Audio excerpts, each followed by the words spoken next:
Le messager d'Allah, paix et salut sur lui, a mis en garde sévèrement contre la fornication et a interdit au jeune homme de s'approcher de la femme qui ne lui est pas licite. Mais que se passe-t-il si une femme serre la main d'un homme? Cela est-il permis? C'est ce que nous allons découvrir ensemble, chers frères et sœurs. Le messager d'Allah, paix et salut sur lui, a mis en garde contre le fait de toucher les femmes ou de leur serrer la main.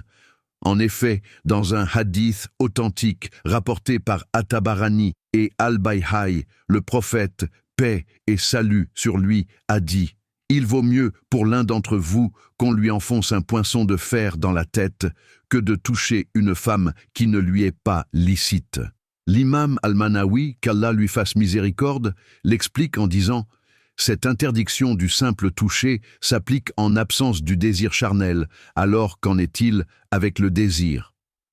Cela a été confirmé par le hadith authentique rapporté par la mère des croyants Aïcha, qu'Allah l'agrée qui a dit par Allah la main du messager d'Allah n'a jamais touché la main d'une femme sauf celle de ses femmes, et il ne prêtait serment aux femmes qu'oralement. Sahih al-Bukhari. L'imam Malik, qu'Allah lui fasse miséricorde, considère que le fait qu'un homme touche une femme lors de la salutation annule les ablutions si le toucher est accompagné de désir. Mais s'il n'y a pas de désir, elles ne le sont pas. Il appartient donc à chacun de nous de craindre Allah et de nous éloigner de ses interdictions. Mais que se passe-t-il dans le corps de la femme lorsqu'elle touche un homme lors d'une poignée de main?